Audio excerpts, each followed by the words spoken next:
do. Really, the purpose of this statement is that we want to give to the public some idea of the structure of what a public board meeting takes place, some particulars, so the public is aware of different types of board meetings and how they can be conducted.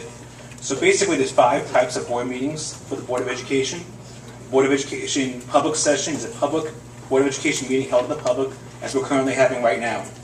Okay, this meeting which has an agenda, which we all have, which includes matters of business necessary to the functionality of the district, including an administrative report, as per the Commack board policy, opportunities for public comment, one at the beginning of the meeting, where members of the public can comment on specific items on the agenda only, and one at the end of the meeting, where members of the public can comment on other items relating to school district matters. Please note the following, though. The board would like the community to be aware that the opportunities for public comment only are not intended to be a question and answer session or opportunity for public debate. However, when practical, the board president may allow for members of the Board of Education or administration to respond to questions posed by the public. Otherwise, questions may be responded to at a later date or at the next available board meeting. Further, the community should be aware that policy does not allow for public comment of any kind, both positive and negative, about a specific employee, particularly as it relates to his or her job performance. This will be strictly enforced. Last, federal law prohibits the discussion of any matters related to specific students, including but not limited to disciplinary matters. This includes discussions that could reasonably be determined could be traced to a specific student, even if the board or administration do not release the child's name. This law will also be strictly enforced and adhered to as well. There are other types of board meetings that can be conducted by the board. A special session where the Board of Education meets to discuss that by law are confidential, specifically identified confidential personnel matters. Budget workshops. Administrator presents budget recommendations to the board for consideration and community feedback. Hearings, which are administration and board present information to the community with explicit intent of soliciting community input, such as a state-mandated budget hearing. And last, a board retreat, where the board may meet for the purpose of gaining education and to develop or improve team building or communication skills and to consider interpersonal relations. The board may not conduct public business at these meetings. Please note that the Commack Board of Education takes pride in its ability to engage as a board in meaningful conversations related to the development of policies and structures intended to support the overall goals of this district. Recognizing that members of the community are interested in sharing their thoughts and concerns with the board makes available a multitude of opportunities for the community to be heard on matters during budget workshops, public hearings, and community-based meetings that are frequently attended by administration and Board of Education members. In conclusion, the board must adhere to these policies and structures set forth in an effort to allow for a productive, meaningful experience for everyone in attendance at the various meetings, including our public Board of Education meeting, which is being held in public right now. Thank you very much for listening to this very long statement, but we do appreciate all your feedback, and we will now conduct the regular meeting. I turn the meeting back over to Dr. James. Thank you, Mr. Hartman. So, in building upon some of the things, Mr. Inforna, the clicker won't work from here, so could you? Thank you. So, looking forward, we did present the meeting schedule. Moving forward, as you know, in the school calendar and on our website, we indicate the Board of Education meeting dates. One of the things that we've been trying to do the last several years is inform the community and the board of the types of presentations that they would see at these meetings. So as you can see, we put them up on the screen here. There was a slight change. District goals and accomplishment summary were moved from this meeting to November. The reason for that was the length of tonight's meeting. And given the fact that we had an audit committee meeting and then, of course, the board recognition and a number of other items, what happens is the goals are presented to the board has an opportunity to discuss them. At that point, the board can determine whether to modify and or adopt them as presented. There'll be the summary of accomplishments, which in essence is the beginning of a conversation about the state of the district. We did do that last year and the year before, and that process will continue. And as you can see, it moves forward actually until February. And as you can see in February, it says public presentation, executive summary of program review, and community staff outreach. Mr. Ford? So you may recall about 5 years ago, We went on the road and we called it the first 100 days, and we met with lots and lots of people to get feedback and input regarding program, budget, expectations, school. We met with everybody from community-based organizations to PTAs to students to staff in all kinds of formats, and we're going to revisit that process. That process is going to begin actually shortly. Mrs. Verga has been working with me to put together a list of meetings and begun to invite people. And as you can see by the description on the screen there, we're going to meet with representatives from each one of the schools, the primary schools, the intermediate schools, high school and middle school, parents. You can see further down that there's an explanation around booster clubs, all the different types of PTA meetings that are held. And then you can see community-based organizations, because folks there may not necessarily be involved in one of the above-mentioned groups. They might not have kids in the school anymore. So you can see we've got the Commack Youth League and CYO, Christ the King, Commack Soccer, Fire Department, and others. Booster clubs, anybody who wants to invite us to a meeting, we will attend and have a conversation with them. As you can also see that there are going to be opportunities for anyone else who isn't involved either in a youth group or has students in the schools or in the PTA to have a meeting. So we will send out an open invitation for anybody who would like us to come and have a conversation with them, and we'll hear their concerns. Some of the things that we will do is talk to them about what we heard from them last time and what was done moving forward, as well as then hear from them about what they perceive to be working, what are their expectations for taxes and program moving forward, and things of that nature. It's a great opportunity for a good, open conversation. So as you can see, another component there will be program review. So in addition to having conversations with people in the community, it's important for us to see what's going on inside the system. So there'll be program review district-wide, classroom visits and visitations. I did some last week that were really outstanding. I did see the science research program, how they're using technology in the high school. I visited a social studies class where they were using technology. We'll also have conversations with staff and students where it's appropriate. You might imagine going into a primary school and viewing a program and then having a conversation with a primary student would pose some challenges to have a conversation with a 6-year-old about their program. That doesn't mean there won't be conversations with them. But certainly as we reach the secondary schools, conversations with students, but we really also want to know what staff think about the programs that are working and what we can do to support programs that are functional and working moving forward. There'll be an analysis and review of qualitative and quantitative data. And what does that actually mean? So when I write that, it means we'll be looking at all kinds of information that come from teachers, anecdotal reports, things such as awards that students win and competitions that they're being involved in, other data associated with types of colleges that they're applying to, where they're being accepted to, SAT scores, other types of hard numbers data will also be reviewed. And we'll be looking at engagement in outside professionals and conversations around things that we might want to do internally. So if, say, we want to build an engineering program or a pre-engineering program, where will we find that level of expertise? We would like to engage folks in the field of engineering to come in. And that's just one example. It could be coding, it could be any number of fields where we would have those conversations about those pre-programs. Interestingly, I was at a meeting this morning with superintendents and college presidents from Long Island, and part of the conversation was, what does it mean to be college, career, and citizen ready? So school districts, in particular school districts like Commack, are very adept at getting students ready for college. Are there other types of careers that we could be engaging kids in conversations about and developing those interests and then supporting them with pre-programs? We have 2,600 students in the high school, and there is no doubt that we could do things like that.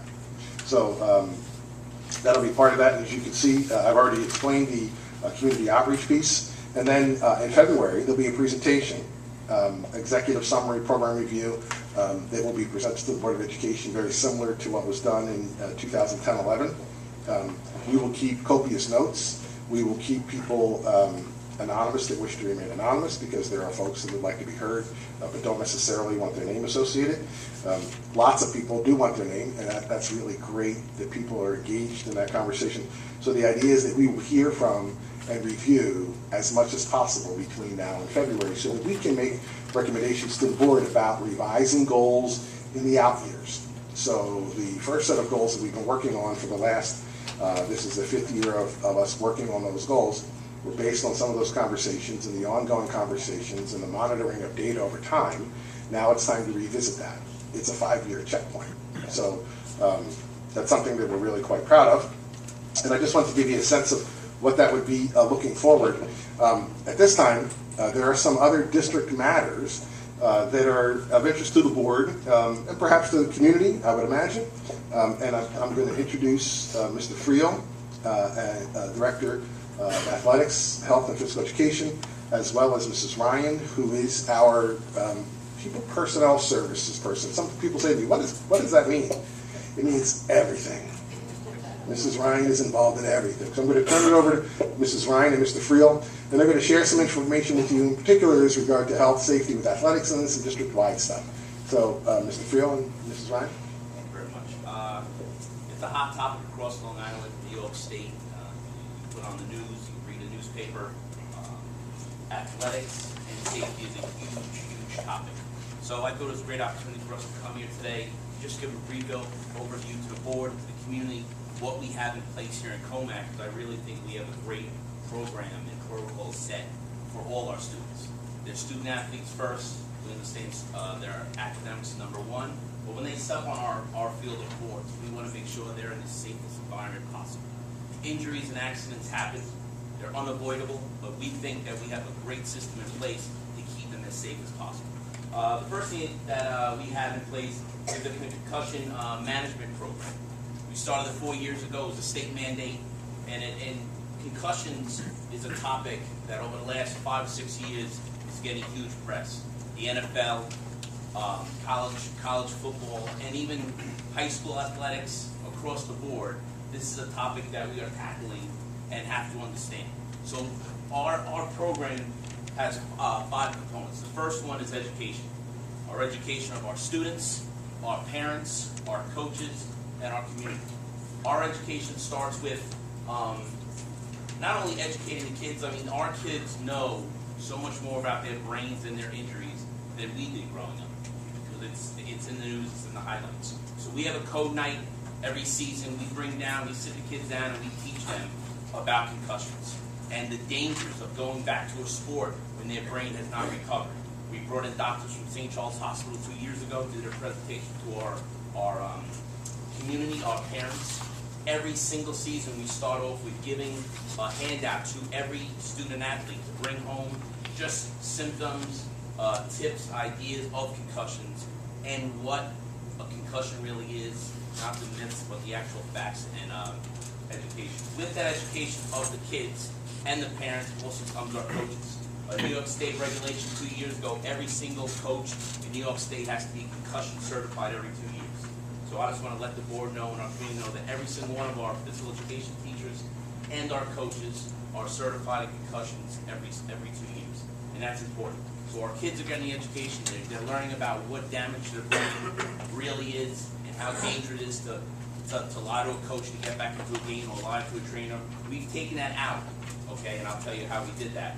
We educated the parents with a code night and a handout each and every season. The coaches are educated as well. So I think that's a huge part of it. The second part of it is baseline testing. Some people have heard of it. After our teams are formulated, they sit down at the computer if they are in a contact sport. Okay, our athletic trainer Lynn McConnell sits them down. They take a computer test that teaches that regulates and tests their memory, their reaction time. Okay, and that's just one component. So if they go into a sporting event and our trainer or another trainer thinks they might have suffered a concussion, to get back onto our field or court, they have to retake that baseline test. It regulates to see if their brain is functioning differently. Just one of 6 or 7 things that a neurologist has to look at to get a kid back into play.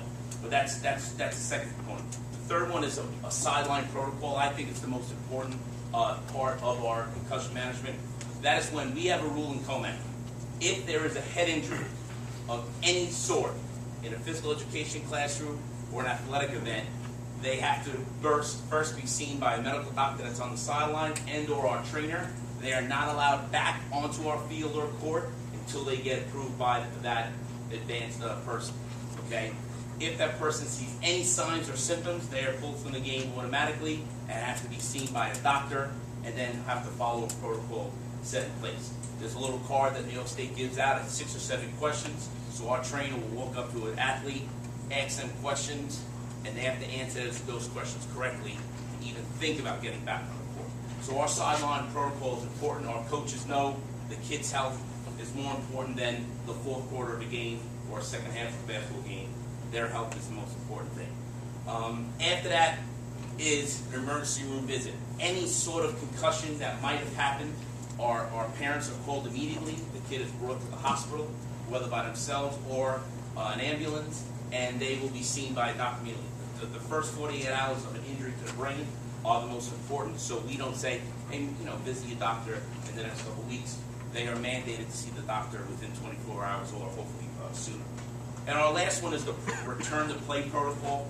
The same return to play protocol that the NFL has, NCAA. If we have a student that had a concussion and they are now cleared to participate to come back to athletics, they have to do a return to play protocol. It's a 5 or 6 day cycle of exercises under our supervision of our athletic trainer, Lynn McConnell, and/or at an outside facility with St. Charles Hospital. So they can't rush back because the big game is in 2 days. It's a set program, so it can't be rushed. No one can fall through the cracks, and they have to pass each step of that process to be able to return to play. That's probably the most important aspect of that concussion program. The second thing I just wanted to bring up, and most of our school district knows, but I just wanted to touch upon it, is automated external defibrillators, AEDs. We are very blessed because of the Board of Education over the years and our leadership. We have a defibrillator, an automated external defibrillator, in every single building in our school district. Okay? The larger buildings have multiple locations for their automated external defibrillators. Okay? And we're proud of that. Each and every athletic event that takes place with any of our teams, home or away, there is a defibrillator on site. Most of our teams at the middle school and high school travel with a defibrillator. Okay, because research shows if you get a defibrillator on somebody that's in ventricular fibrillation within 4 minutes, the possibility of that person surviving increases greatly. So we're proud of that. A lot of schools have 3 or 4. We have a vast amount. We have over 30. We're proud of that. We think it's important. I did our presentation in March of last year to talk about we're going to start buying 6 or 7 each year because ours are starting to get outdated and worn, and I think that's very important. Going with that, on Tuesday, every single administrator is going to be certified by myself on CPR and using the defibrillator. Okay, and that's an important statement. That means your children, the parents who come to our buildings, the grandparents that come see you play are in a safer environment if we have an administrator, phys ed teacher, and coach who's certified to use the defibrillator at any time. So we're proud of that. Also, we reached out to the secretary staff, and over the next month or so, after hours, they're going to be coming and we're going to be certifying over 50 secretaries on their own time on CPR and defibrillator. And that's an important thing. That's getting out there that the more people know, the safer our town is, the safer our schools are. So we're very proud of that. The ambulance and doctors, it's a big topic on Long Island because of the tragic issue that happened out east. I just wanted the Board of Ed to know and the public to know, each and every football event that takes place on our middle school, JV level, or varsity level has an ambulance there. Hunter ambulance, okay, they're not allowed to leave site, they stay on site, they're very good to work with. And we also have an orthopedic surgeon, Frank Segreto, or his staff on site at every middle school. There's not many schools do that. JV and varsity events, okay? We're very proud of that. Try to keep the kids as safe as possible. At the high school level, we have a trainer, Lynn McConnell, who I think is one of the best in Long Island. She is on site every single day athletics takes place in home. She's a trooper. If not, we try to get a replacement for her, but we really try to keep it as safe as possible for our athletes. And the last one, with that incident that occurred out east a couple weeks ago, I got a lot of calls, I fielded a lot of calls about equipment. How old's our equipment? Does anyone even check our equipment? I just wanted the Board of Education to know and the public to know that every piece of football headgear, lacrosse headgear, baseball or softball headgear is school issued. Okay, and that's very important. That means that we give it out, and then we collect it, and we send it to a company to recondition. In that reconditioning, they check for dents, cracks, breaks. They reject that helmet, they discard it, they put an X on it, and we're never allowed to use it ever again. Okay, it keeps our equipment updated and safe. It also, in that process, they clean it, and they sanitize it for the next year. The reason why that's important is there's a New York State regulation that came out 3 years ago, 4 years ago, I believe, that you're not allowed to use any equipment like that that's over 10 years old. Okay, there's codes in every helmet, so they look at it. If it's 10 years old, it's called age out. We eliminate, and then we replace with a brand new helmet. So we're proud to say we're keeping up to date with the modern technology. Our kids are going out with the same helmets. It sounds funny that the NFL are using.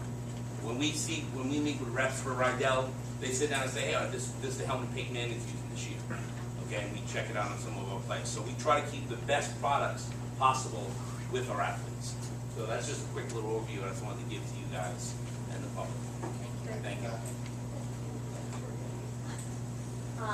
Related topics of health and safety district-wide, not just with our student athletes, but you know, we're living right now in not just a community, but a worldwide community where there's heightened anxiety and awareness relative to communicable diseases. We just want to remind you that we continue to work very closely with the Departments of Health, both the Suffolk County and New York State Departments of Health.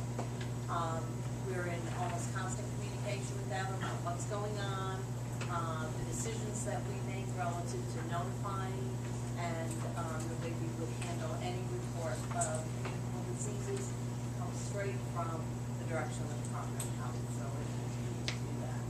And they really are very helpful to us. They're really great partners with us. We have internal protocols within our schools. Also, we remain very vigilant. Our school nursing staff is phenomenal. They have protocols for everything that you can imagine. And again, they remain very vigilant, watching for any kind of symptoms of anything that we have to be alerted to, contacting parents, etc. Communication, it's all part of keeping us safe and healthy, as Mr. Creel said. We need people to understand what we're doing, why we're doing it, and so that we can all partner. When we communicate with the public about any kind of a communicable disease or any kind of health issue, again, we do it under the direction of the health department. We use their words because they are the experts, and they guide us on how and when to do this. We have received quite a bit of feedback from some folks relative to how we've recently communicated some of what's happened. We've taken that into consideration and are looking at it in ways to even be more communicative. You know how important that is. You know, we work. We send our children to school, and we want them to be safe and healthy. As you know, we've been working toward better aligning throughout the entire district the manner in which we handle students and staff and their needs relative to food or environmental allergies. We have a steering committee and then 3 subcommittees that are formed and are working together already for primary, one for intermediate, one for secondary. School nurses, administrators, teachers, and parents are on all those committees. They're working to help make sure that we are following the best practices and protocols for our students. And last but not least, we have one more element that we use to try and keep, again, the public informed and our children safe. Mrs. Franklin is going to talk a little bit about that. Hi, everybody. I'm the master of one of the roles that I have. I just want to make you aware of a new system that we have. It's called the Anonymous Alert System, and this is the homepage of the website. If you click on that button, do that, Mr. Reporter. You're brought to a page where you can report anonymously something that's going on that's concerning in the district. You can report about something that's happening to a student, a party that's happening after school. You can report drug use. You can report something anonymously where you will not be tracked. You can actually have a conversation between yourself and an administrator anonymously through this service. So that's something, we've had this program in place for many years. This is a new company that we're using that is very much more of an in-depth kind of a thing, where an administrator can actually text anonymously, mind you, back and forth with a student or a parent or a community member regarding something, a situation that's going on in the community. We care very deeply about our students, about their mental, their physical, and their academic performance. So this is just another way to communicate along with all the other ways that we have instituted in the district to communicate with parents and students in the community. The anonymous alert system, the upgrade is really outstanding. As Mrs. Lynch mentioned, there could be a back and forth. With the old system, and they were systems that were developed this way, we would get a notification, and it would be missing information. It would be difficult for us to act upon it. So the ability to have this back and forth is going to be very beneficial. Students use it frequently. It goes automatically to the desk of several administrators, and there are protocols in place. They're acted on often within minutes. So within 5 minutes, someone will be acting upon it, even at night. I certainly, Mrs. Nolan has left the building, but if one of these comes in, I will be on the phone with Mrs. Nolan if it's regarding the high school or any other administrator. So it is a tremendous asset to continue to have a support like this, where kids in particular can notify us of things that are going on, because they're often concerned about that, but also parents. And we do get notifications about, among other things, house parties. And parents don't want to be tracked. I don't want to be the one who reported my neighbor. But if they notify us, well, then we can act upon it in some way, shape, or form. So it is really helpful for us. Mrs. Lynch helps us monitor that program as well. So Mrs. Ryan is still up. She's going to handle the next slide of information, because there are some things that have been occurring in special education in the district that, although we planned could happen, we don't know will happen. Sometimes they come to fruition as we expect, and sometimes they don't. This year they did. So Mrs. Ryan is going to share that information with the Board of Education. Good intro. So the first subject or matter relative to special education is something that we've spoken about a number of times. Those are the private parentally placed programs. These are private schools that parents sometimes choose to send their children to. Sometimes it's a religious affiliation, sometimes it's not.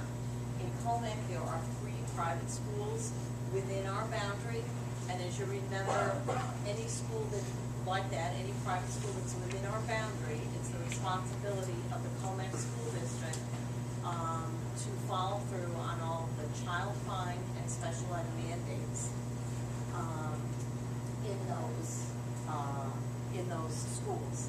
So we have had historically for a long time 2 schools. This summer, a school opened up here in Commack. No surprise, they found a nice home for their program and came to Commack. And that's what Dr. James was talking about. We know these things can happen. We try to plan for them. Sometimes they do, sometimes they don't. This is a good example of what they did. So when this 3rd school opened, it was really a tipping point for us. Up until that point, we had been able to manage within the PTS department the needs of those other 2 schools and still do take care of our children here in Commack. With the opening of the 3rd school, it significantly added to the burden. We could no longer do it. We couldn't do both things and do them right and give all people what they needed. So we opened a new division of PTS that expressly looks after those 3 private schools. In order to do that, of course, we had to hire some folks to take care of that. We hired a school psychologist to be the liaison, serve as the CSC chairperson, do some of the testing, etc. for those 3 schools. We also had to have clerical support. There is, as many people in this room know, special education is a paper tiger. The amount of documentation that goes along with it is just phenomenal. So we need to have that clerical support. So the cost of that personnel for their salaries and benefits is approximately $164,000. Okay, something that we planned for might happen and did. Also, we are responsible to actually provide the services to those children, and we do that through contract. So the other cost that you see on this line, the $850,000, is the cost approximately that we believe, or we're projecting that this year we will have to spend to give those children those special ed services that they require. Those costs are billed back to the district of residents. Eventually, we will get the cost of that back. There are other costs, however, that continue to be a bit of a burden that we can't necessarily bill back. We are working very closely with our legal counsel and also with state ed, because we want to be able to bill back literally every single penny that we possibly can. There are a lot of things that have, I'm still responsible to supervise that division. So, my salary, currently, we don't think we can bill back, but again, we're working on that. The cost of reimbursing the psychologist who's driving all around the district constantly to these 3 schools. So these are things that we currently can't bill back, but we continue to try to do that. But again, an example of spending that we have to project for. Sometimes it happens, sometimes it doesn't. Just to answer that a little bit, just to be clear with the board, the kids that we're talking about here in these private and parochial schools are not Commack residents. They're students from other districts whose parents placed them in that school. Because that school is within our boundaries, we are responsible for the items that you see on the screen. We do send a bill for those services, which could either be between 6 and 12 months before we receive them. There are occasions where districts have to be reminded more frequently to pay their bills. And then there are overhead costs that Mrs. Ryan is referring to that right now cannot, to our knowledge, cannot legally be built into the bill. So it looks to be about $1 million or more in outlay of cash with an anticipated return.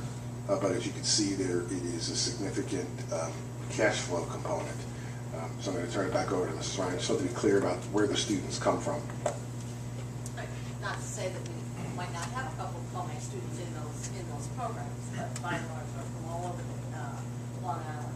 And then the second piece is, as we know from multiple presentations and conversations, special ed in Commack continues to grow. We have many people who frankly move to this district specifically for our programs because of the support that the board and the community has given us all these years.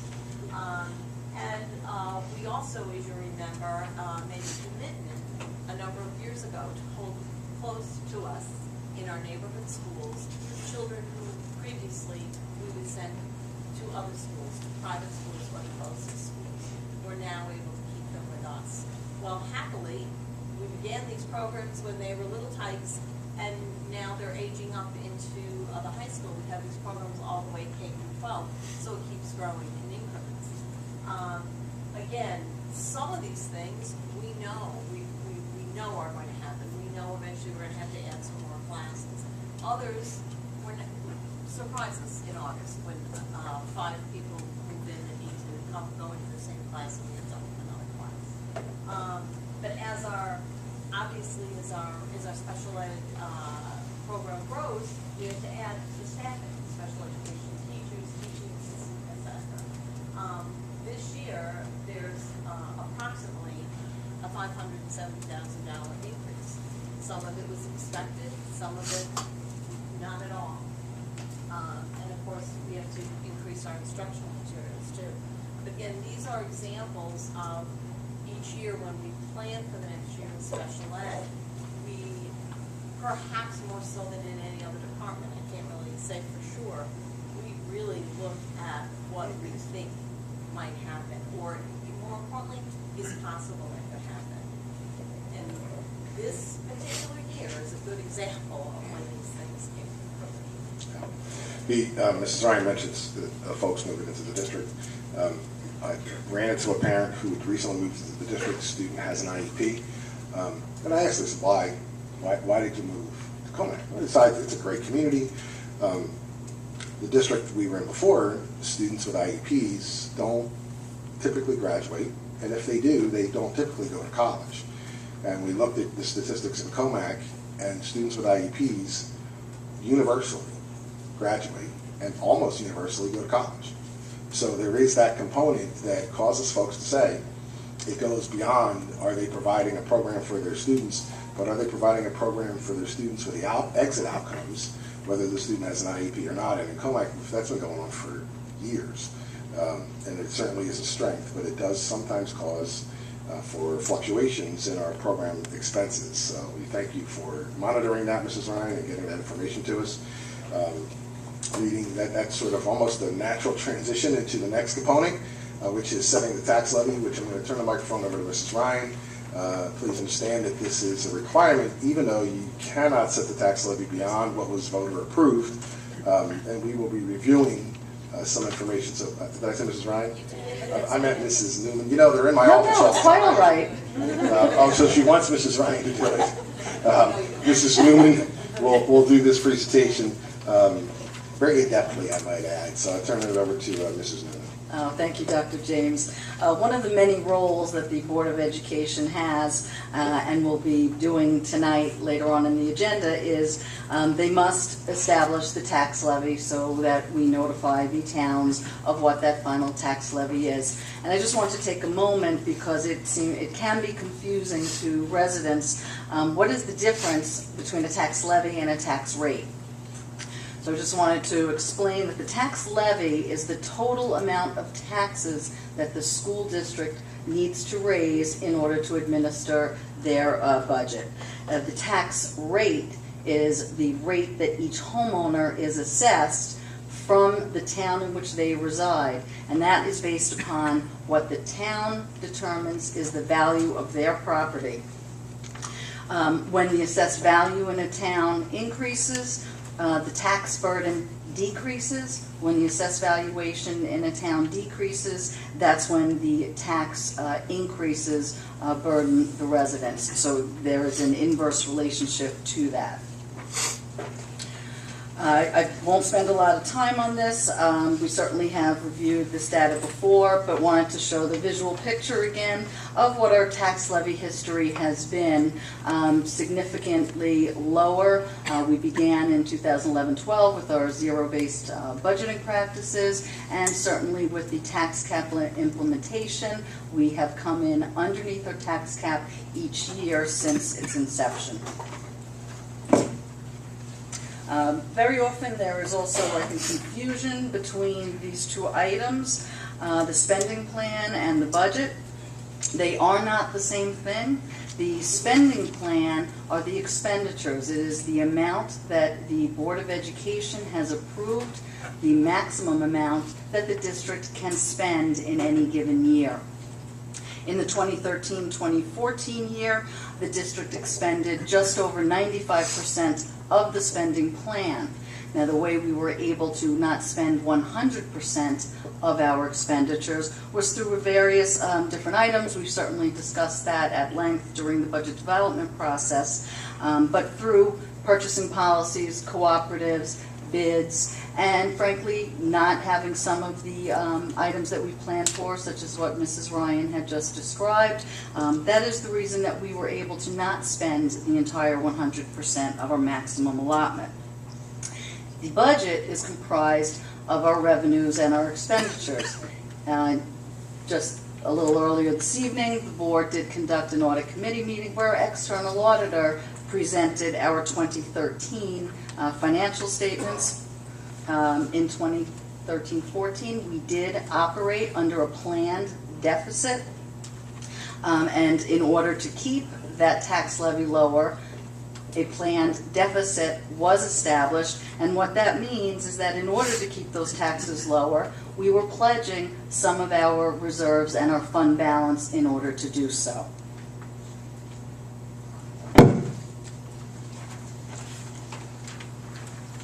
Briefly, a fiscal report. Our overall fiscal health and stability is very good. We've been doing multi-year planning for a number of years now.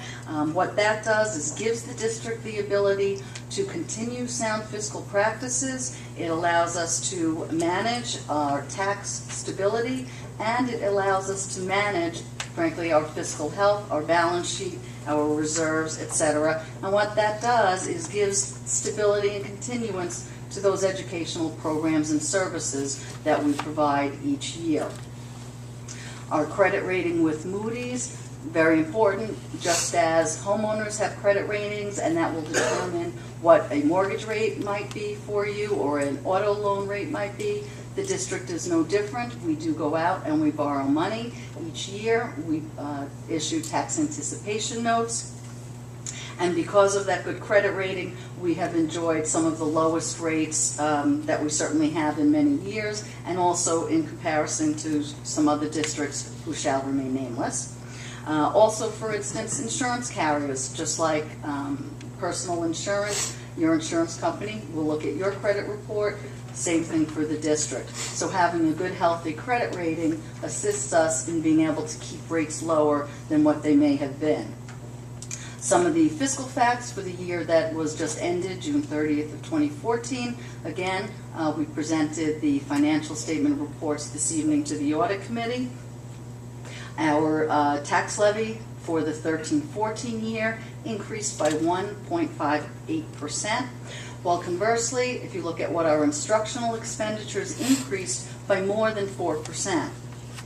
So when you have fluctuations like that, funding has to come from other sources since it did not come from property taxes.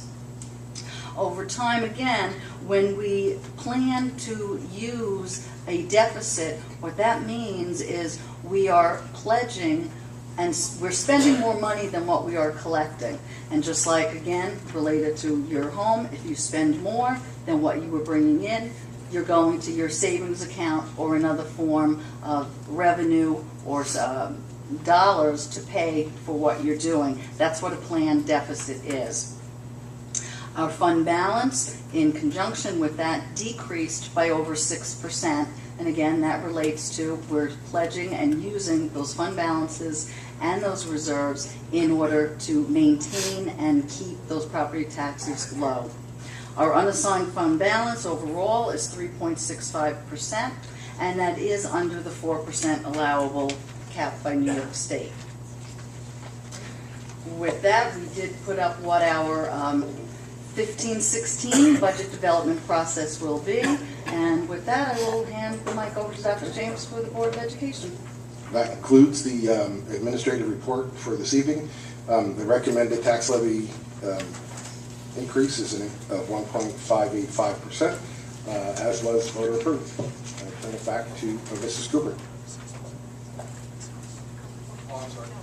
1.96.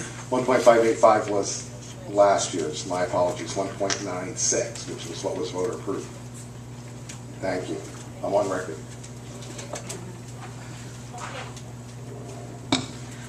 Now, before we begin, anyone who has any questions with regard to the agenda items only, and I remind you, I'm sorry. 2 minutes, please. Yes.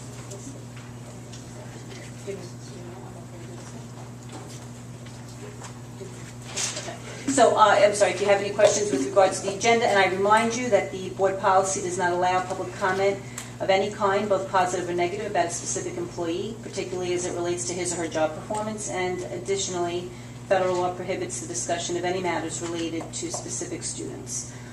So if anybody has anything agenda-related, you'll then have an opportunity at the end of the meeting to come to the mic with anything else. No? Okay, with that, oh, yeah, sure, come on. Is there a mic? Or Yeah, you know what? There was a mic. Here, there's one up here. I'm sorry. Here. Oh, he's coming right behind.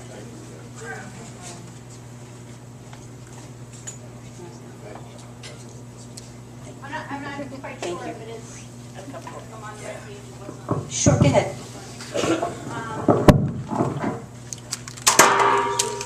Hi. Hi. My question for Ms. Massey in regards to her being the voting delegate. Is that part of the agenda or? Yeah, it is. I just wanted to know if the community will be aware of how she's voting on certain resolutions. Well, it's Mrs. Masiello is, I mean, while she's our representative, we will be appointing her. She's just a messenger, yeah. Okay. So, and, you know, I don't know that we're having, because we're still in the process, the board, the meeting is on Monday. Right.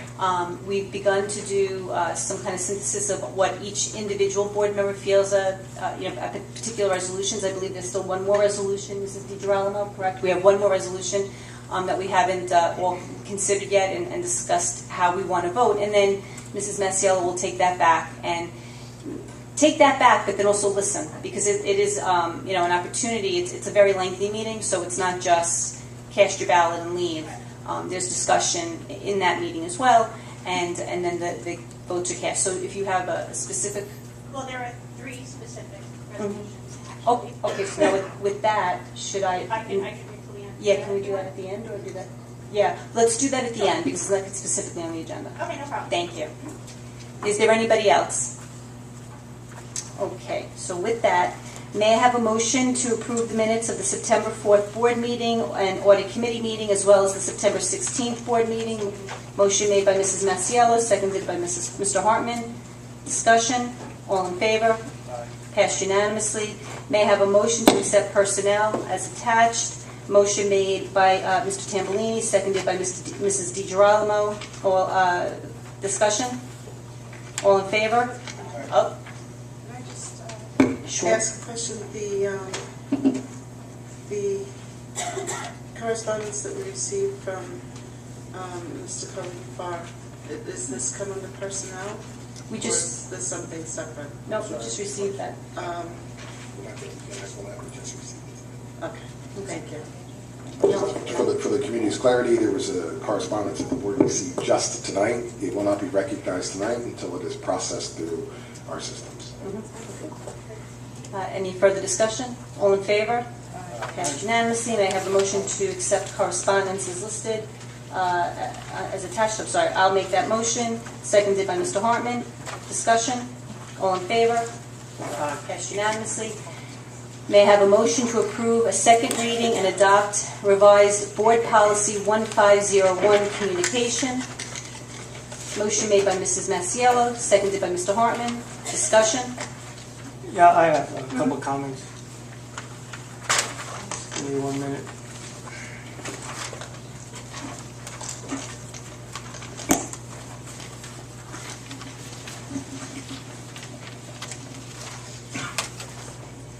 Okay, first let me just say that I'm happy to see that this is being revised to eliminate that sentence which kind of prohibited individual contact with board members and only allowed it as a group. I am still a proponent of having each of our individual board emails available for the public, since we are elected officials. I feel that they should be able to contact us individually if they choose, so I would urge the board to consider adding that, if not tonight, at another time in the future.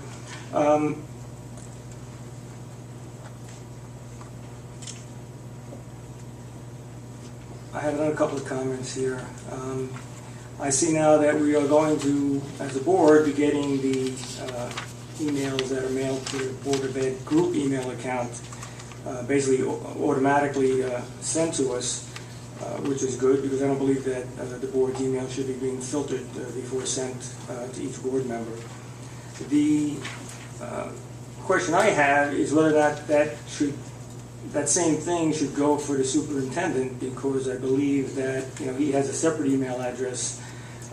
Board email should be sent to the board, and to the extent it's something the superintendent should be forwarded, it should be filtered before forwarded to the superintendent. That's just as my suggestion, because if somebody wants to write something to the board about the superintendent's going to get it. So it seems a little out of the norm that it would be done that way. The other question I have is, it's question, not question, but it's paragraph H. And I really don't understand this first sentence. The board and superintendent will not answer anonymous correspondence. Well, how would you answer anonymous correspondence? I mean, is it intended to mean that you won't reply or you won't act? Or? That we won't address in any, clearly you can't answer anonymous. If someone sent it anonymously, we don't know where it came from. But I think the intention of that is that even in public discourse, then we won't acknowledge it. But all right, well, Let me see if I can lend some clarity. Oh, not that. We won't write back. If somebody, we have an anonymous alert system. Right. If somebody sends an email to the board that is written anonymously, we won't write back to them. Well, how But we could you? might investigate. No, but how could you write back? Because it's anonymous. It came from some email address. Well, it comes from an email address. From some email It may address. not be signed. However, that doesn't mean that the district won't investigate what was reported. The district will investigate what was reported. Okay, well, maybe we should clarify this. So what, That's all. That's Jim, my what do you, suggestion. what do you want? Because this is the second reading. Well, I think you should change the wording a little bit and remove the word answer, and just say will not be able to respond to anonymous correspondence, because you could act on it, because So it could is be somebody complaining about something, and it could be somebody in the community didn't want to give their name. That doesn't mean Will not everything is respond. anonymous. Will not respond. I mean, we always are able. It's just. Yeah, but It's grammatical, I'm sorry. Yeah, I think it needs to be Will not reworked res- somehow. will not- so Well, we can- have to do that now, because this is the second reading. So, Okay. so I'm saying, do you want to say will not respond? Well, will not respond Why don't we to- just take the sentence out? I don't think it's necessary, to be honest with you. Well, no, we have to. Yeah, we have to, because I don't want people to expect, if an anonymous email comes into the board. No, but if it's anonymous and it has an email address it came from, it's not anonymous anymore. Well, it is if it's, I mean, a person may not exist, but that doesn't, you don't know that until you decide to write back and they don't respond. I mean, if somebody writes under some fictitious email address, as far as we're concerned on the receiving end, we don't know it's anonymous or it's a false name. To me, anonymous means it's unsigned or it's just wrote, John Q. Citizen. well, and we've received those though. I mean, That's what we mean. that's what we're It's talking unsigned. about, those. Unsigned. That's what we're referring to. Obviously, We something don't care that. what email address it came from, but it's I unsigned. think it's just a matter of semantics. To me, it's that you can't answer anonymous correspondence. That doesn't make any sense to me. I think you just need to somehow reword that. I'm not sure how you're going to reword it to fix it.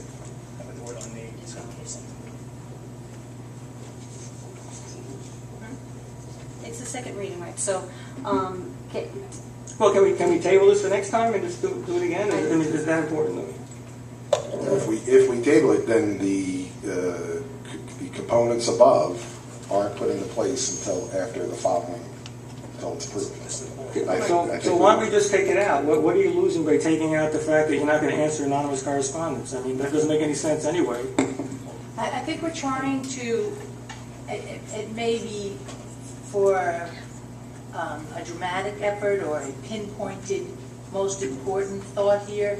We don't want to word around the fact that anonymous in other words, you must own your correspondence. Anonymous correspondence will not be considered that which we can or will or should respond to, because the persons that are identifying an issue are not identifying themselves. Because there are and have been many times incidents that have been anonymously sent to us that had no credibility, that opened up doors that were actually damaging, and because they hid behind anonymity, there was no responsibility. I think we're trying to attach, as in the case of the world of the internet, we're trying to attach responsibility and ownership of an idea. and I just want to, Jim, I think that the division or the separation here, the anonymous alert system that we have, right? That is for the community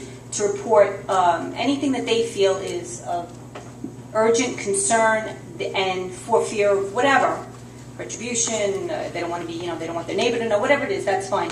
We're talking about emails predominantly, because we really don't get so much handwritten or more. letters. But, emails, so, bunnybunny123, at yahoo.com. But why doesn't the second sentence cure that? It says, in order to ensure that the district will answer correspondence, members of the public should identify themselves in the correspondence.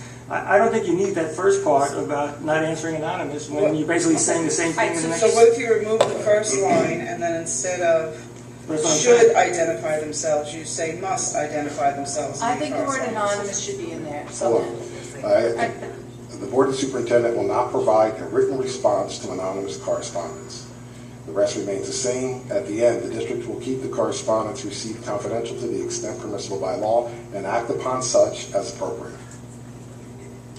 Can you repeat that? Yes. The Board and Superintendent will not provide a written response to anonymous correspondence. The following sentences all stay the same at the very end. The district will keep the correspondence received confidential to the extent permissible by law and act upon such as appropriate. Yeah, I guess my problem is that you can't respond to anonymous correspondence. I just don't understand that But you can, concept. if it's an email, I can hit reply. Okay, all right, look. If you want to keep it in, keep it in. I'm not going to argue about it. Okay. I think it's silly. Okay. All right, so is there any additional discussion? All in favor? Aye. Aye. Passed unanimously. May I have a motion to approve the second reading and adopt revised board policy 9270.1, Code of Ethics? Motion made by myself, seconded by Mrs. Maciello. Discussion? Yeah, I have some comments on that.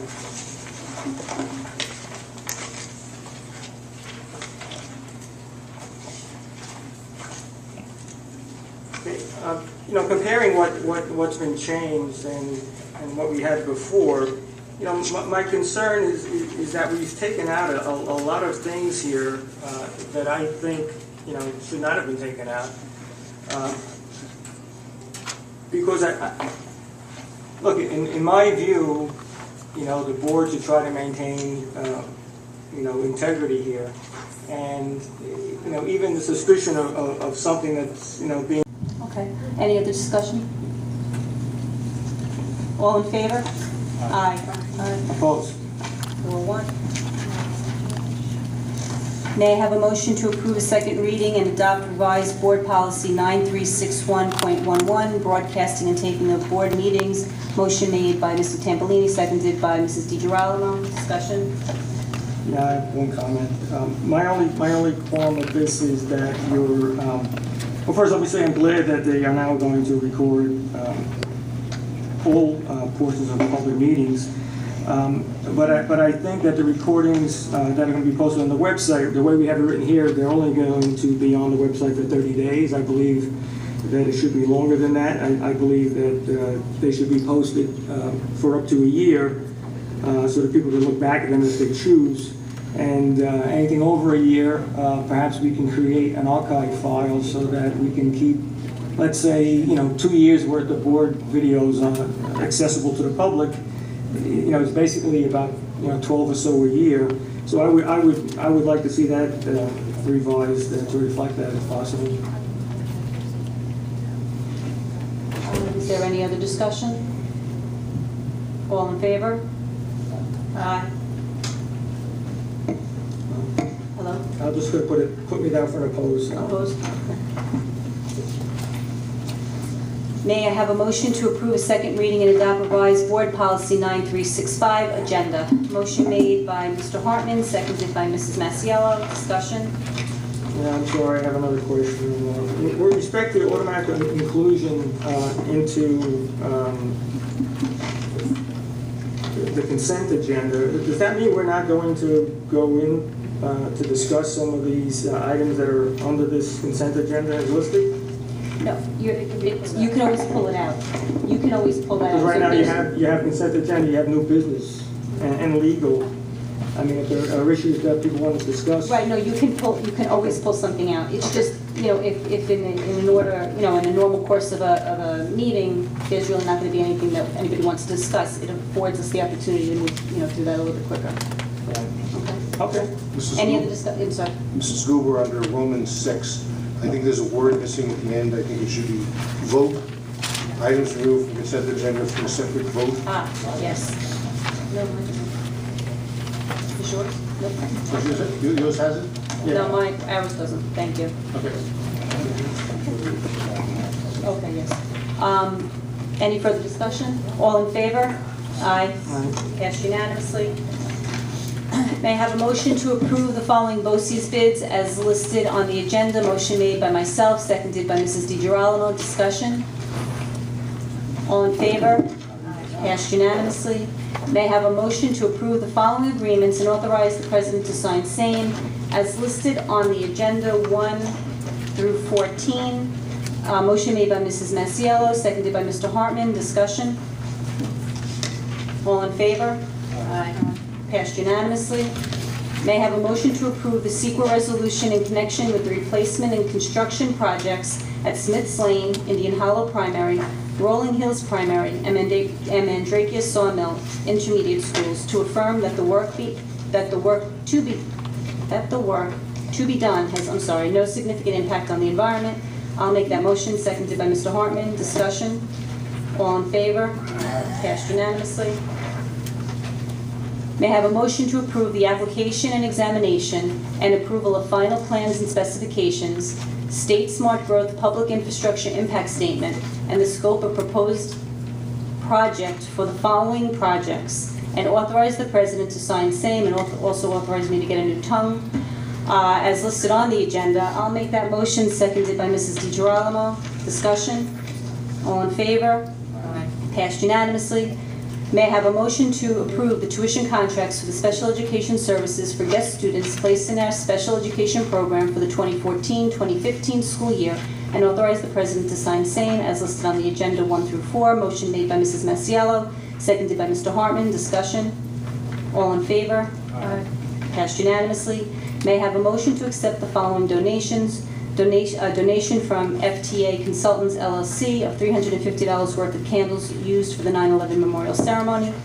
A donation from the Girl Scout Troop 444 of $140 worth of books and DVDs, and with the theme of recycling and/or preserving the planet. These books and DVDs will be placed in the libraries at Mandrakia Sawmill Intermediate and Wood Park Primary Schools, as well as a donation from the Commack Roadrunners Club of $130 to be used for an invitational by the Commack High School's Girls Cross Country Team. Motion made by Mrs. DiGirolamo, seconded by Mr. Tambolini. Discussion. We would just like to thank everyone. We are always very appreciative of what the community does for our students, for the different organizations and groups that we have. Our children benefit for it, and then as a result, so does the community.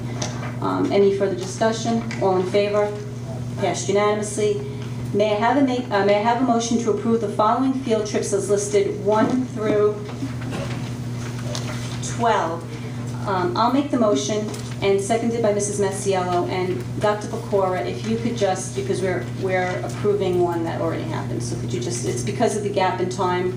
There's the gap in time between when our first Board of Education meeting was, so the teacher was actually very diligent about putting in the paperwork, but since it was the first week in September, by the time it reached my office, so we wanted. And you did notify us of this. We did receive other, and so I just want to, when the community sees that. Before they were allowed to go. Correct, yes.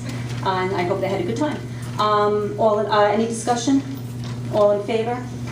Passed unanimously. May I have a motion to approve the appointment of the candidates to the Commack Schools Volunteer Program? Motion made by Mr. Tambolini, seconded by Mrs. DiGirolamo. Discussion. Again, we thank everybody for their volunteerism. We very much appreciate that. All in favor? Aye. Passed unanimously. May I have a motion to approve a first reading of the revised policy 2411, organizational chart, Commack Public Schools? I'll make that motion, seconded by Mr. Hartman. Discussion. Dr. James, what's changed on this? Without getting into the specifics, it is an accurate reflection of the current and particular administrative structure due to the downsizing of the administrative team, both in district office and as members of the administrative unit over the years. This now accurately reflects that structure. I want to thank Mr. Kalahifar for his diligence in identifying and putting that in place, because it now is accurate. Thank you. Thank you. Any further discussion? All in favor? Passed unanimously, and so now, with that, I'm sorry. You know, I apologize, but I obviously wasn't paying attention. We went through new business, 9, and I don't want to get into comment or anything, but can you just put me opposed to 13 and 14, please? Picture opposed. Can I, Jean, can we do that? I'm sorry, where's 13 and 14? I'm sorry, he's saying under, New business item A. under 9A, Under contracts. under contracts, 13 and 14? I was looking at the field trips, I'm sorry. So, 13 and 14, I got it. Now, so now what do I have to do? I guess if you send to the board, you could reopen the vote. Reopen. I think Mr. Templin is saying that he did not have the opportunity to consider some of those, and he wants it separated out, I guess, from the rest of it. That's correct. I have no problem with 1 to 12, 13 and 14, I would oppose. Who made the motion? Hold on a second. Wait a second. Give us a second, because the maker of the motion could amend their motion to exclude those two, and then give a separate vote on those two items. Who made the motion? And seconded? Okay, so Mrs. Massey, will you accept that amendment to separate out 13 and 14? I accept the amendment to separate out 13 and 14. Okay, so now let's have a revote on 1 through 12, and then a revote, a new vote on 13 through 14. Okay, so first, the revote on contracts 1 through 12. Any discussion? All in favor? Aye. Oh, You have to make a new motion, please. We have a new motion, I and a apologize. second. Okay, Vote let's, on 1 through 12. gotcha. So let's start all over again.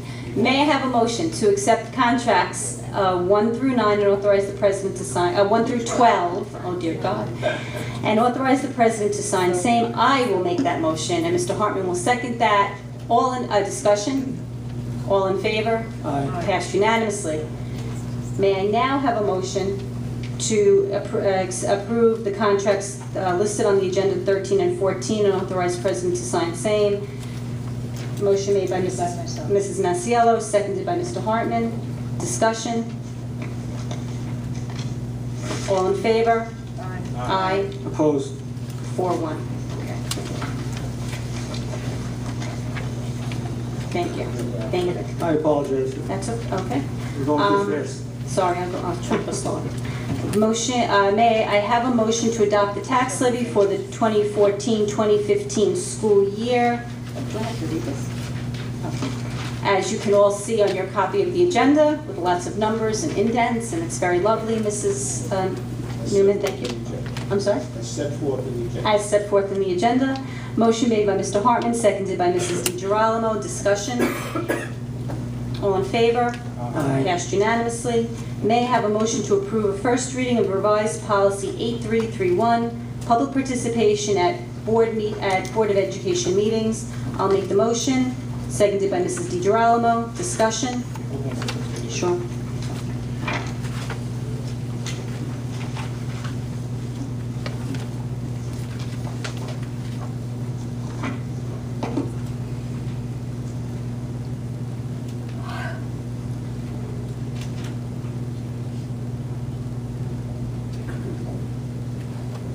No? I'm good. We're good? Okay. I just have a question. It's not so much with respect to this reading, but I meant to note before during the other policy changes, is that when I was going through the policy book, I noticed that we have a policy for making policies, and I'm just wondering what happened, because apparently according to this policy, which is 8310, we're supposed to have an administrative board policy committee who decides which policies and how to revise them and then present them to the board. So that doesn't seem to have been done with any of these. So I'm just wondering, is this policy not valid anymore, or?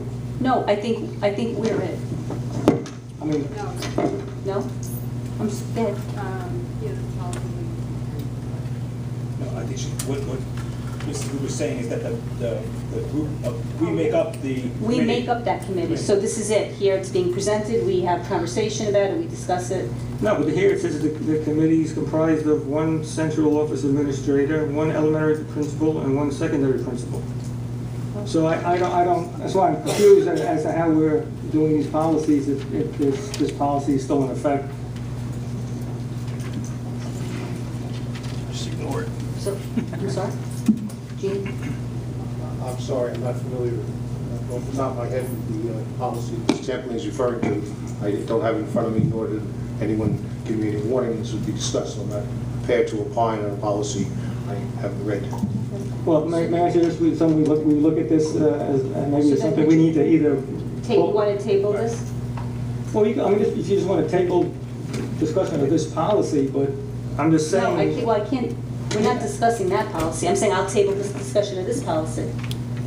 Well, I think you have to table all the other policies you made then, because they were all done out Right. of, so I don't know, I would imagine tabling any of the other policies is not as productive as looking at the policy that you just referred to, which is actually antiquated in its sense of having an elementary and these components. And you are accurate in your referring to that, but that policy should actually be addressed.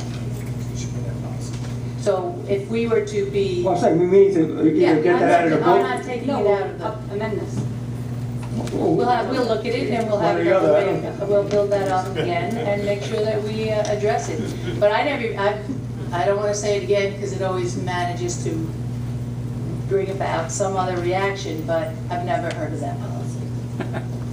Well, The and one that would be about because the- it was adopted and never revised. It was adopted in 1980 and never revised. Yeah. It's in the book, so that's why I yeah. asked. So, okay, so, Was this a policy that? Definitely should be on the list of policies that we should revise, as we have throughout the years, come up with reasons to look at policies because of the reality of our circumstances, not because we feel like going, not to take away from those who do, not because we feel like going through the policy book and looking for policies to change. We see need, and we go back and we look. As a committee here, and included in that often legal as well as others, so we do have an acting group of people, but I agree with you, Mr. Tampolini, that if there is such a policy, there obviously is such a policy, it really does not fit the needs of the district to set up a committee of that nature. So we want to deal with reality and what we're dealing with students and achievement and safety and all those things that we've been talking about along the way. On a need basis, we've looked. Is this a policy that just came to our attention today? Well, it was in the book, I just Today? happened to bring it with me. I'm sorry? It came to our attention today? Or could it have been Friday when we could have reviewed this? No discussion on this policy. so, okay, so right now, we are open to the first reading of this policy 8331, public participation. Is there any further discussion? All in favor? Aye. Aye. Passed unanimously. Okay. Just to, it is possible with the unanimous vote on first reading that if you wish to adopt it, I sense that probably is not the, I just want to give you that option. In other words, second reading can be waived, but I take it from the board's colloquy that if you're just first reading and you consider it further. Yes. Yeah, So considering we'll that leave the resolution as new is. information we Yes. have, I think that would be wise. I agree, I just wanted Yes. to. Thank you. Can I just say something now? Sure. It's not really new information, because it's in the policy book, which is basically, I guess none of us read it, except Jim. So, I mean, if it is something, a procedure that's in place, maybe we should find out why it was put in place. No, I mean, and- again, we'll look at that, yeah, I mean, we have to look into it and obviously amend it to make it obviously more current. And that doesn't affect all the other voting that we did. Well, no, on what these we'll do is we'll have policies? all those as first readings then, nothing will have been adopted. So in other words, everything that we did tonight will go back No, no. to first reading? No, that's Oh. not without further action of the board. It's not necessary. We're okay?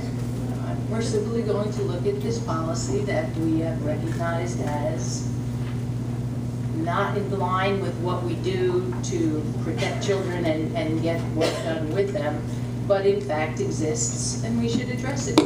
We should clean up everything. I believe you, Dr. James, we're looking at all the policies this year. This is the first start of those years. Right. Sure, just to sort of put this to rest, the policies, as I understand them, Mr. Bernowski, are adopted and will stand. That's correct. The board will be engaging a policy review company, Erie BOCES, will be reviewing every policy that the board has to make sure that they're current, legal, and reflective of our current practice. Very good. And Thank you. as Dr. James said, you know, had either he or I known of this on Friday, we would research and be prepared to address whether this other policy needs revision or not, and we will now do so. Thank you. Okay, so now may I have a motion to adopt the resolution authorizing the appointment of Bank of America, okay, I'm sorry, of the appointment of Bank of America Public Capital Corp. as lender for the energy performance contract. Motion made by Mrs. Tambolini, seconded by Mrs. DiGirolamo. Discussion?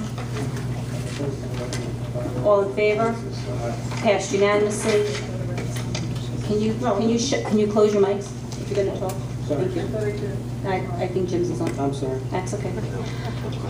May I have a motion to acknowledge receipt of the statement for professional services rendered on non-retainer matters in the amount of $10,072.75 for the period ending August 31st, 2014, and $34,138.16 for the period ending September 31st, 2014, submitted by Lamar Bernowski.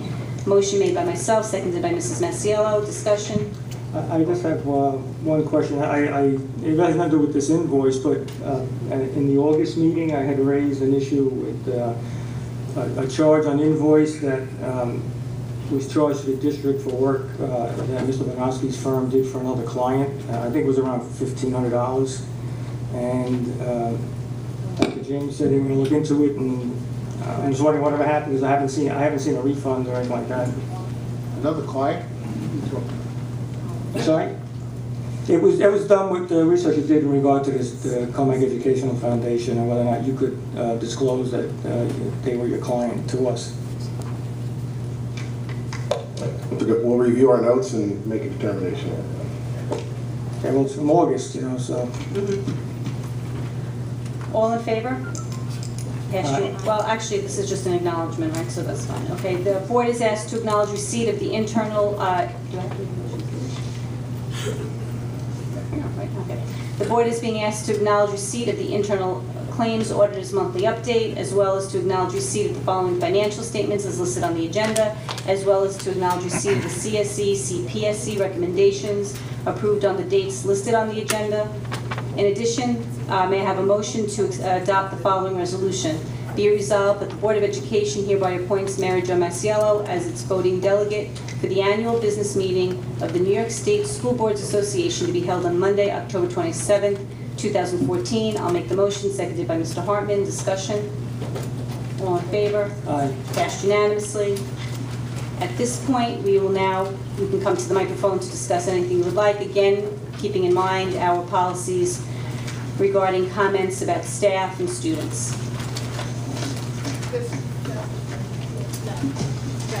Come on. Now you come on. Okay, so, the three resolutions specifically that I was wondering how we're going to vote on as a board is 4, 9, and 10. Okay, I have mine. Hold on. I think we'll. Yeah, you know what, They are. we've all read them, so can you just say? That's fine. Go ahead. 4 is voting for state aid for professional development for Common Core. 9 is the change in certification exams for teachers in New York to align to the Common Core. And number 10 is to support the continued use of student performance data in APR. Do we? I don't think we have a tally. Yes, we do. The tally. Oh, Good, here. because I left mine, I don't Yeah, have it. here we have it. Okay, so 4, we are in full support. I'm sorry, what were they again? 4, 9, and 10. That's okay. 9, we are in support, and 10, we are opposed. Okay. Can I ask why you're in support of the first two when the Common Core doesn't really have anything? Well, Well, yeah, no. my point mainly is, the reason why I'm asking is because why are we spending more money on something that isn't proven to work to begin with, number one? And why are we changing the way teachers are certified based on standards, again, that aren't proven? And have we ever done that before in the past? As standards change, do the certification of teachers change? I'd much prefer to have teachers certified the way they were, so it keeps school the way it should be. But that's my personal. Those are really good questions and really good points. As you know, the Common Core standards curriculum, which we are in the process of revising in many instances, and testing components are here. Right. Whether we like them or not, they're here. So, as you know, we're fighting vociferously against several different fronts on this, but they are here. So we do need to train staff in at least some components around what has to be implemented in our classrooms, as well as we also need teachers that understand that, or when they get here, will be responsible for training them. So if a teacher comes through a post-secondary education program and comes out a certified teacher and isn't familiar with Common Core, and Common Core is here, again, like it or not, we'll be the ones responsible for bringing them up to speed. So I was actually just in a meeting this morning with a group of superintendents and college presidents. This was a conversation. How are we managing this? What does this actually mean? The college presidents have concerns about this as well, because you want us to shift how we're training teachers. Simultaneously, you may change the Common Core or abandon the Common Core later. So, but they also feel like, well, we have to prepare teachers for what they're going to experience in the field. And in New York right now, that is what you're going to experience. So from my perspective, and looking at these two components, it's one of those, whether we like it or not, if they don't do it for us, provide this money for professional development or teacher training, then we'll be the ones who have to foot that bill. That's sort of the rock and a hard place. And I think you know where we stand on this. Yeah, so that was the rationale. Okay. As far as using the tests to counter teacher performance, you know that one. Yes, the continued use of flawed assessments, of course, with our position on that, you would think that would be unanimous, but getting that out of the way, if you will, with regard to saying you can't do this whether it's right for our kids, and we know it's a flawed program, to then use those scores to judge teachers when they may actually change those assessments again, change cut scores again. We know we're vociferously opposed to that. So that one was sort of an easy one to say. Linked to the APPR, and if the plan was approved, and if so, No. Okay. The short answer is no, the plan was approved, but the good news is that it does actually look like they're going to open it a little bit for us to remove some of the assessments that we currently have in place that aren't part of the state protocol. So we have others that are APPR, and the example is NWEA. So where can we actually remove NWEA? I think there's a follow-up conference. Mr. Kolahifar has been handling this along with Mr. Inforna. Yeoman's work, along with the teachers and the CTA that are involved in this, it's, as you might imagine, it's complex because they actually change the rules. In this case, it appears as if they may be changing the rules and loosening them, which would be really helpful for us. But we don't have a final answer yet, the state. Okay. So we get the call from the state. It's not that we're not approved, we just haven't, it's not that they didn't approve it, it's just we haven't, I don't understand what my They question haven't is. Did approved- they say no, it's wrong what we're doing? They haven't approved Or they it, just but approved it yet? they may actually allow for some additional loosening. And if they're not, how will that affect what's happening now that we haven't been administering the NWEAs? I guess we'll cross that bridge when we come to it. Yes, but it's not, I can't imagine that they're going to come back to us and say, you've got to go back and redo. Because, by the way, we won't. That'll be a line in the sand. But we're safe. We really, you know, our indication from them is we're safe, but the plan isn't quite approved yet. Okay. So, but we believe it will be, and actually maybe even a little looser than we had hoped. Okay, and then once it is, the parents of the community will be made aware of what the assessments are? and Sure, all of that? much like we do now. Thank you. Thank you. Is there anybody else? Yes.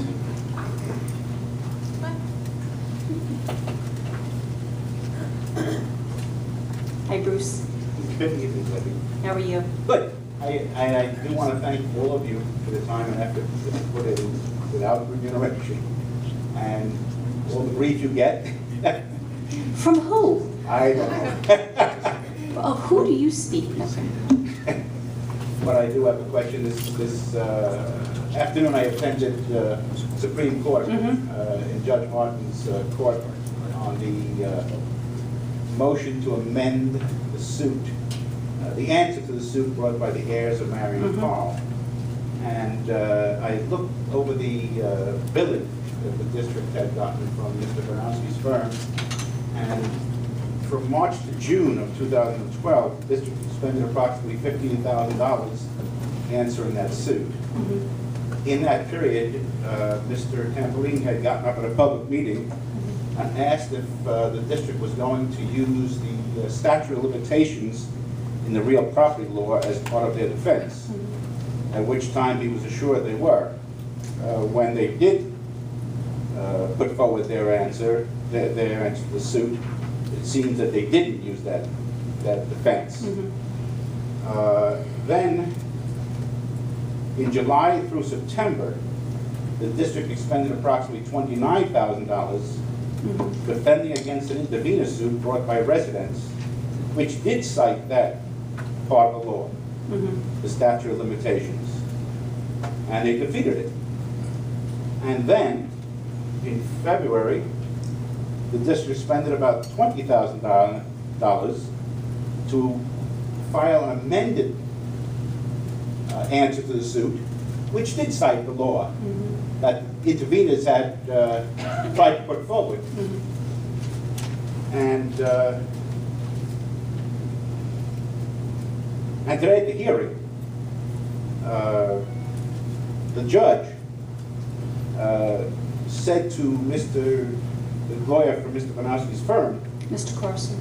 Mr. Carson, that if they had originally cited that, we wouldn't be here today discussing this.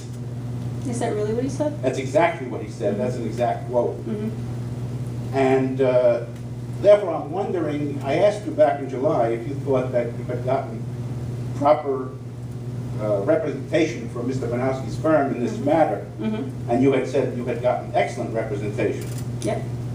And I'm wondering if the expense of about $50,000 going back, this is before the hearing today, going back and amending the lawsuit which you hadn't put in originally was what you would call excellent representation. I would, because unfortunately, not unfortunately, you are not privy to the conversations we've had surrounding this litigation and the various plans and thoughts and how we thought to best proceed and act. So while you can parse out a number and say that seems foolish to have spent that or why, without the background, which I can't share with you, obviously, for reasons that you understand. So yes, I'm firmly committed to the statement I made to you back in, whenever you asked that we have then received excellent counsel. Today we still continue to receive excellent counsel on Marion Carl and on all other legal matters. Well, as a resident, I can only then presume that Mr. Bernowski advised you that this was a possibility to bring this defense originally, and you rejected it as a board, or he did not. You can assume either of those, yes. Right, those are the only two things I can assume. That's correct. So therefore, if he gave you excellent advice, he must have advised you to bring that as a defense, and you rejected that as a board. Okay. And will you at some point, at the end of this, be able to discuss that with the public? Not unless the board can Never. No, Okay. I'm sorry. Well, I'm just asking about the expenses. I'm not asking No, I about understand. your plans for the Well, future. but you know, understand, the expenses are just the end result of the plans.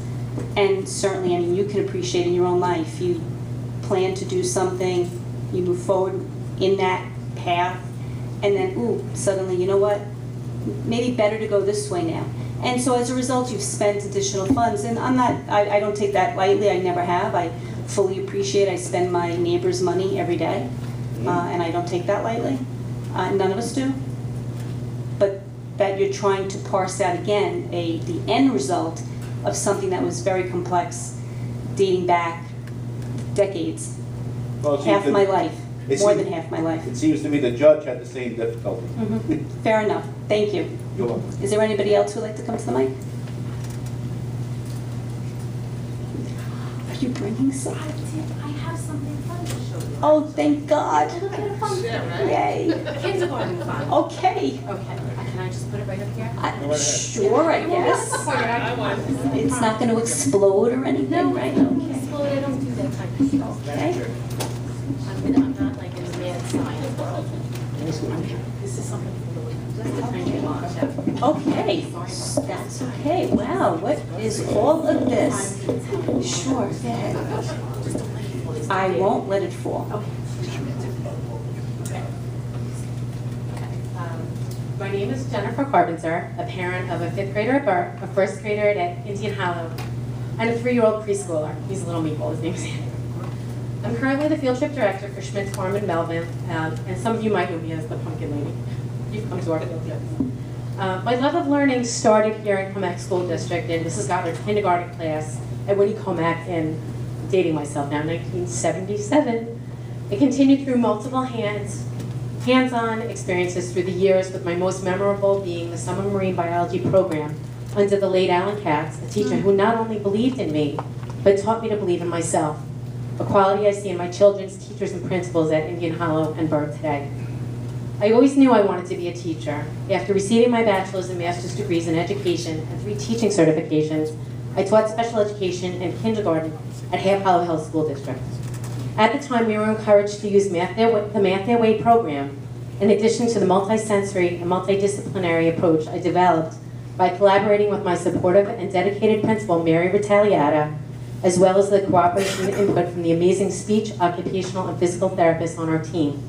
All of the children in my charge benefited from this kind of instruction, with the sensory, socio-emotional, behavioral, and academic needs being met, which was in alignment with the standards currently outlined by the National Association for the Education of Young Children. This learning is captured in the portfolio pictures before you. The Common Core math homework that comes home with my 6-year-old daughter today is not in alignment with these guidelines, and instead causes her about 30 minutes of confusion and upset many nights, even with our positive support and encouragement. This is an example for you.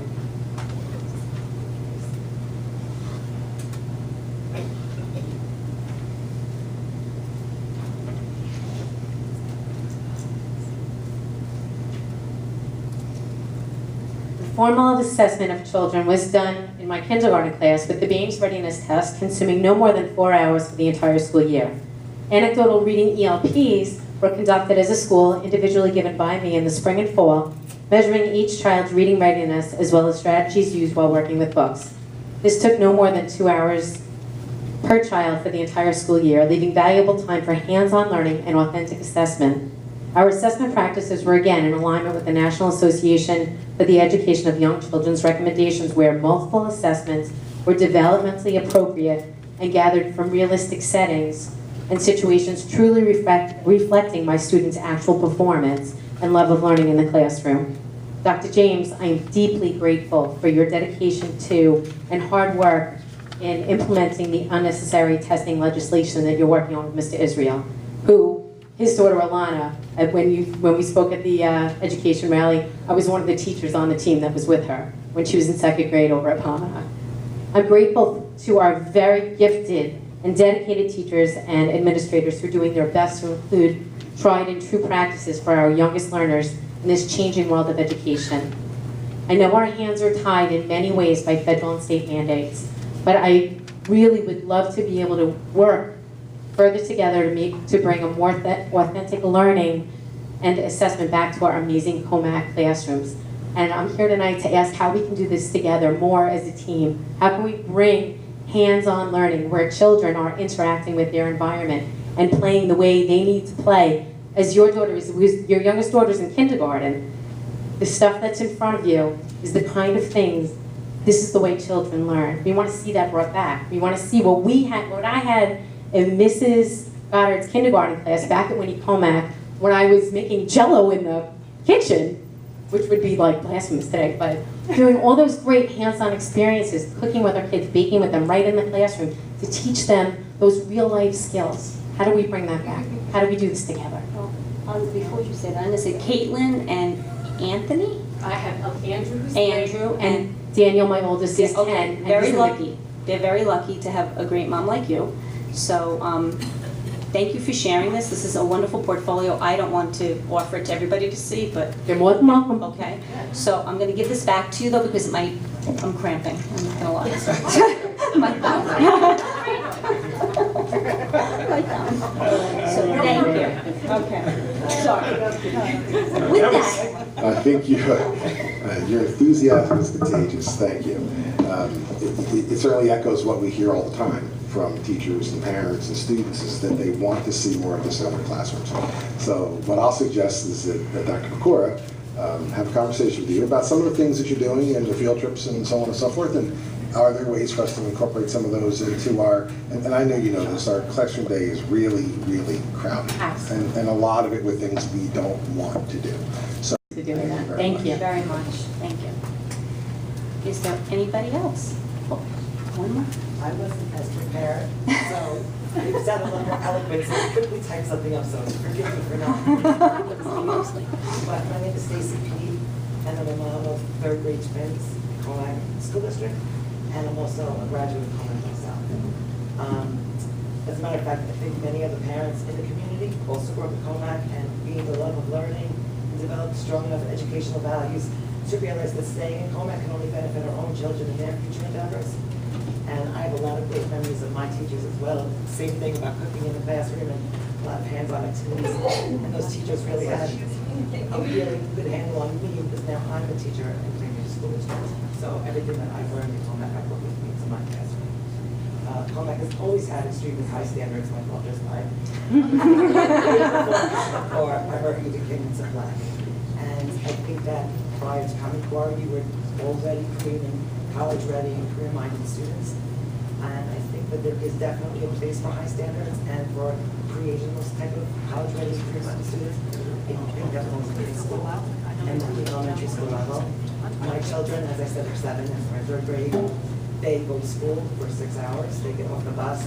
They have 2 activities, one each, for half an hour during the week, and they're doing homework until 9:30 at night, which is an hour past their real bedtime.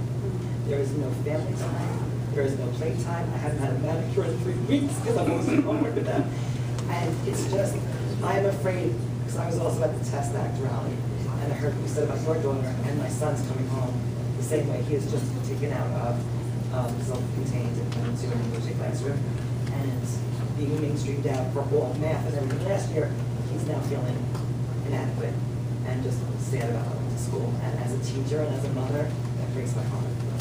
So again, if there's anything that, I heard what you were saying, like, what is very good inside, but the things that you're doing in the classroom that we don't want to be doing, we need to fight to get rid of them. So start putting education back where it belongs, thinking about the children, thinking about what's developmentally appropriate for them. I just feel like you have this small window to be a child, to dream, to explore, to inquire, and they're being squashed because there's so many of these modules that are, the font is smaller than, like, for an adult to read.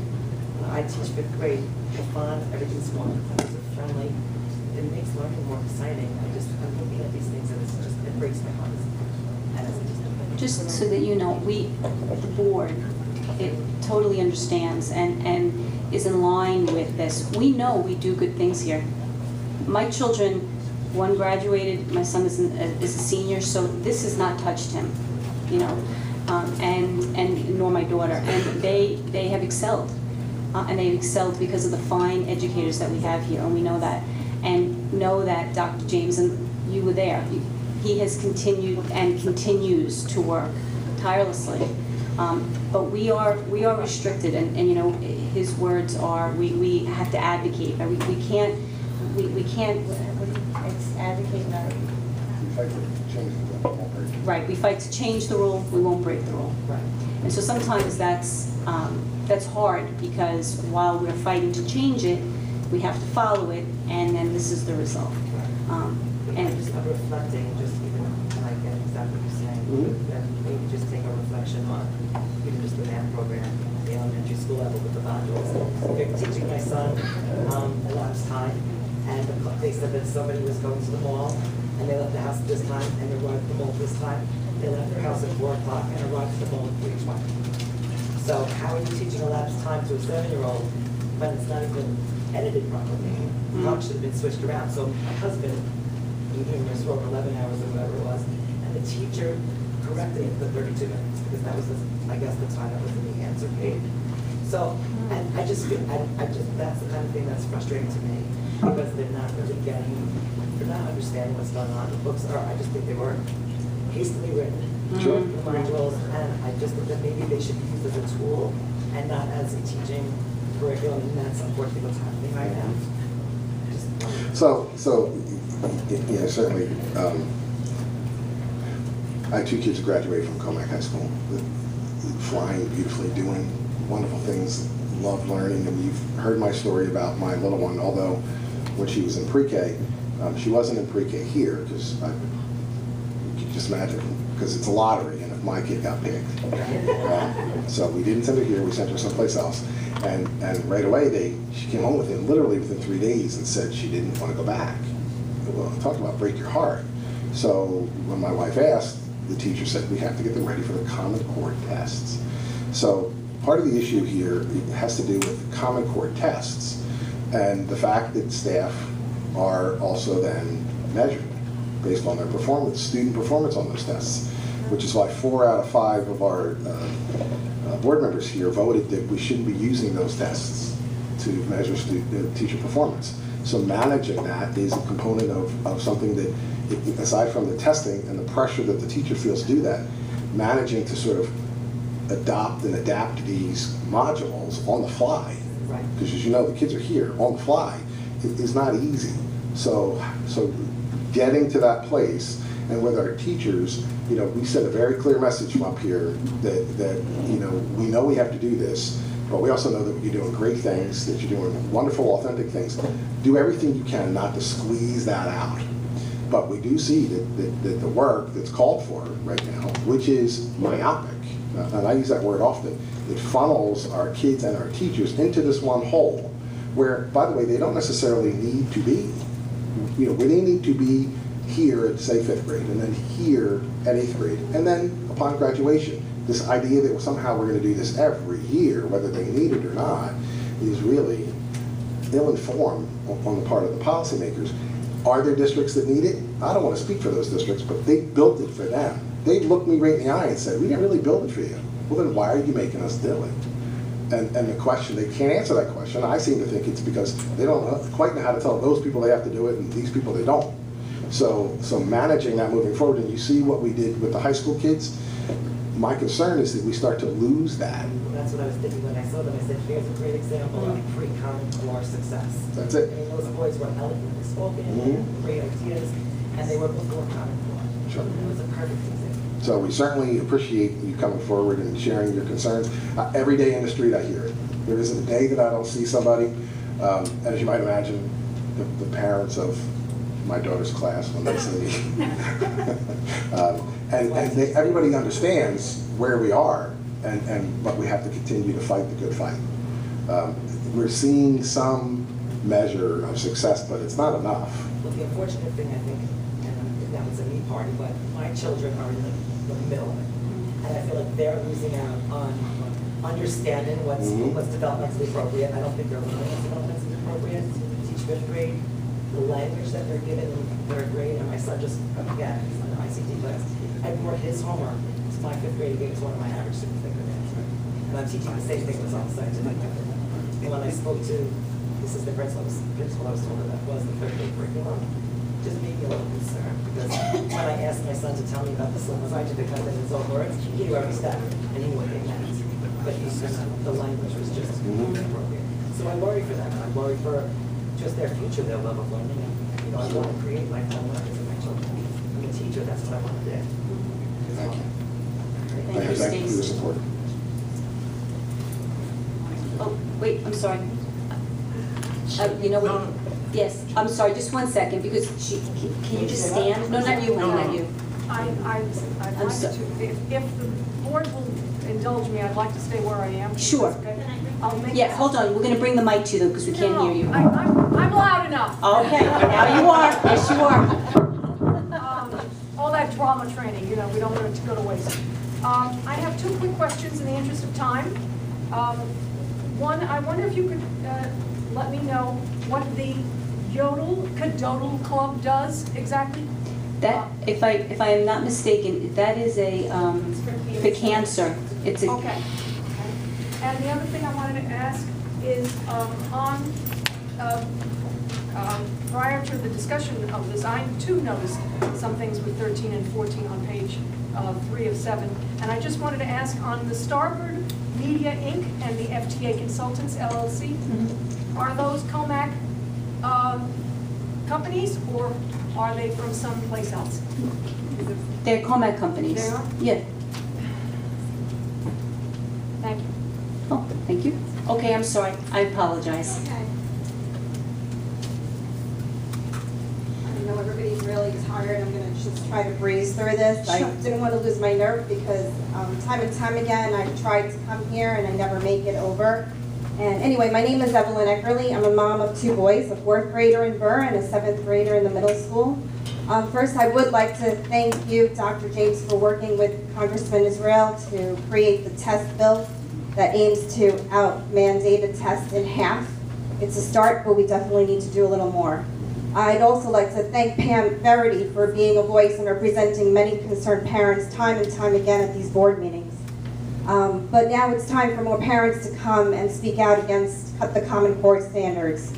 They are destroying the love of learning in our children. My 10 and 12-year-old sons are both very strong students, but despite that strength, they are both losing their love of learning, especially when the drill for the ELA and the math assessments begin.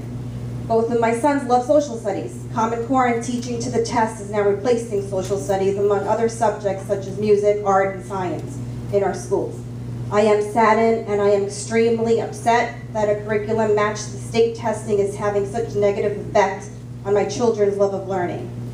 Our children are now experiencing heightened levels of stress, anxiety, confusion, lowered self-esteem, and lack of interest in school. The detrimental impact Common Core is having on some children's health is so rampant that it has resulted in what some are calling now a psychological condition called the Common Core syndrome. Common Core standards are developmentally inappropriate. Why are difficult concepts and high-level problems being taught to children who do not understand or have just learned basic concepts? The Common Core is lacking common sense. The influx of children whose parents have to seek therapy for stress and anxiety must be increasing exponentially with the implementation of Common Core. I would like to see a study showing the statistics of parents seeking therapy for their children, as well as the teachers seeking therapy due to this Common Core syndrome. Parents should be educated about this syndrome and learn what to look out for in their children. I fear that the implementation of this curriculum will continue to cause more harm.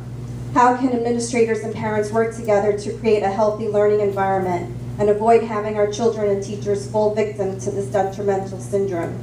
Common Core standards are not just a set of standards. They are curriculum, very often in forms of module. They are assessments tied to teachers' evaluation. All of this is hurting our children. How can the district better inform and empower parents to fight for our children's education?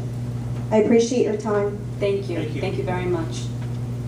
You shouldn't have been afraid, that was great. I'll just say hear, hear. Thank you. Is there anybody else? Pam? Hi, Hi. I'm Verity. Actually, another woman, another mom in Commack and a teacher in another. Dr. James, I want to thank you for the rally, for putting together that test bill. You know, I hope it goes through. We'll take anything we can get at this point. Small steps. It's a small step. I wanted to bring up the Smart School Bond Act that we will all be voting for, because we all will be out voting on November 4th. It will probably be the first time I voted in a small election. And I will be a voter. The Smart School Bond Act. I've done a lot of research on it. It very much affects our schools. I don't know how much people know about it when they go in to vote, but basically it's a $2 billion loan that Como has proposed that will take us 15 to 20 years to pay back, long after all of the technology that it's meant to buy is outdated, Long. or broken, or stolen, or whatever it is. And being that the state, Cuomo, still owes the schools $1.2 billion due to the Gap Elimination Act, so I'm having difficulty dealing with that fact that they still owe us money and are asking us to borrow more money. Right? I mean, it sounds great when you go in there to the polls, oh, more money for our schools. But yeah, I don't know if this is really such a great idea, and I think people need to look at it. The other thing is that it cements us to Common Core. And the idea behind the bond is to buy all the computers and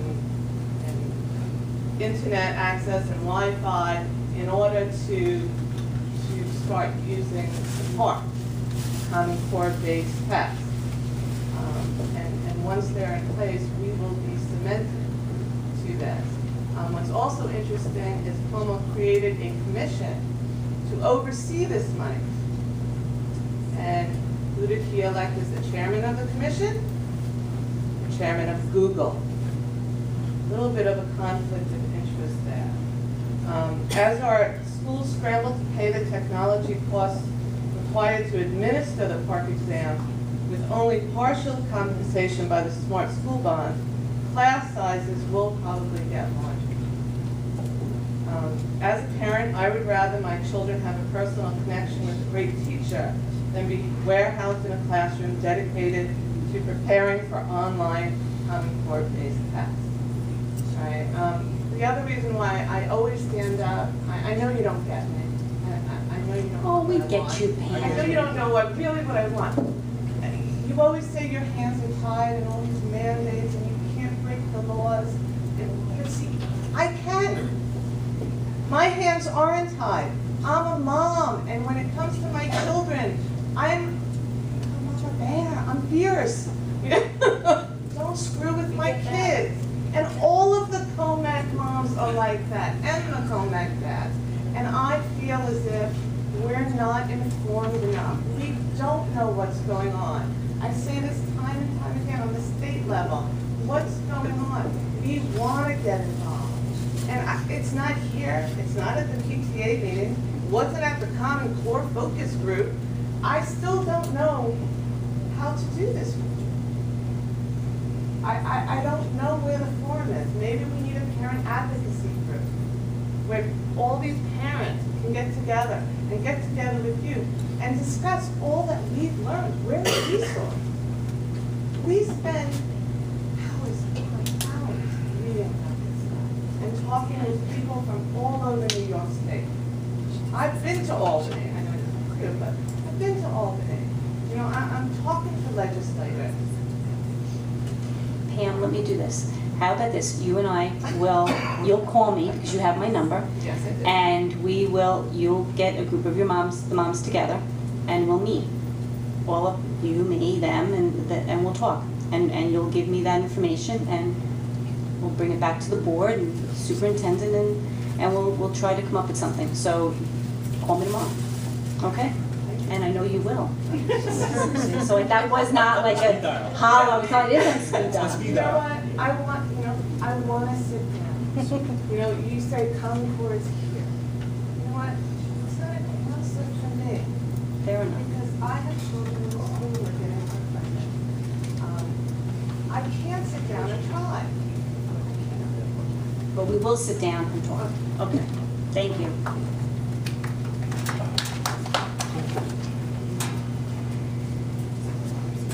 Dan, they didn't wear you out? Damn, Pam, now I'm not sitting down and talking with you, so I'm sorry. Yeah, no. At the audit committee meeting prior to this one, I heard a couple of figures mentioned. One was the unexpended budget amount from last year's budget. It sounded to be almost like $9 million. Is that a correct figure? Actually, no, Laura's Mrs. Newman can sure can answer the question. It's a little over 4%. But you do know also that we ran a deficit. So besides, that means we didn't actually collect all of that money. Well, Dr. James is 100% correct. The unexpended funds on the expenditure side represented the district spent more than 95% of the budget. There was about 4.5%, give or take a couple of tenths percent, that was not spent. As Dr. James stated, we operated in a deficit, and So you're saying there's not $9 million unspent from last year's budget? well, if you do the math, at 4.6% that was unspent, it was less than $9 million, but it was more than $8 million. Thank you. You're welcome. They also mentioned something about, I think they said a student council fund that had about $4 million in it. Is that correct? No. Quarter of a million? All right. 4 million, Dan. Well, I'm wrong about that. Less than 250,000. Great. Just following up on something Bruce was mentioning about the farm. I was reading the lease agreement that, or it was the grant form from the state to BOCES. And it seems that BOCES had a lease with the Commack School District until 2015. That's right. I want to know just a little bit about leases. How did they get out of the lease, and how are they not responsible for all the items that they signed on to be responsible for, like maintenance of the farm till 2015, repairs to the farm till 2015, which were all part of them receiving the grant money? How come we aren't looking to collect whatever expenditures we're spending from BOCES? The district and BOCES entered into a stipulation of settlement whereby the lease was terminated. The district received other consideration in terms of use of BOCES facilities and programs, etc. I don't have the details of that at my fingertips, but basically it was terminated by mutual agreement. So we terminated by mutual agreement, and we got some financial benefit back from it? Yes. But that benefit hasn't been used to maintain the farm. No, because it Actually, it had nothing to do with the farm. right. We was BOCES, we got to use BOCES facilities or whatever, so it was a monetary. If you got a cost savings on something. Something else, So you didn't correct. use that cost savings for the purpose of what you traded off as. Okay. The videotaping, we've been talking about it for several meetings. When is that going to start? When are we going to see that on the website? We just passed.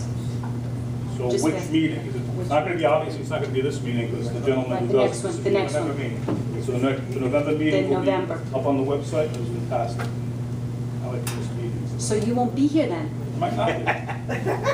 Thank you. Maybe The trailers on the front lawn of this building. we're going to put a plaque with your name Don't put my on name the on it. trailer. You could do this. You could put a plaque dedicating those trailers. You could donate them to Hempstead. I just heard that they had 1,200 students, so they must need space. So if we donate those trailers to Hempstead, they could probably use them. Just an idea. And last is the policies. We had a big thing about policies. Yes. And this isn't the first policy we seem to have ignored.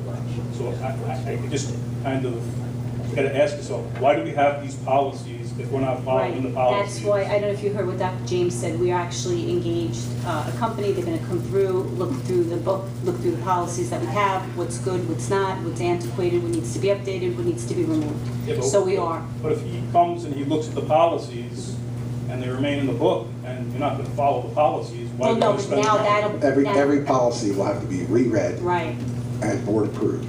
so that will they force will then us. be, a policy from 1980 Okay. will may likely come off the books. So then you'll have a complete revision. It takes close to 2 years to go through the revision of the policies. So every one will be reviewed. And it will be then read by the board and then approved by the board. So now it's in front of everybody. And antiquated policies will likely come off the books or be revised to reflect the current practices. So if you have any ideas of any of the policies that we're not following, please let us know. But beforehand. Well, the policy's been on the books since 1980, and everybody has a policy book. I mean, it's the policy in the policy book for the board members to get the policy book. So one would assume if you get the policy book, you would have to read the policy book. So just Thank you. circle. At that circle. Thanks, Dan.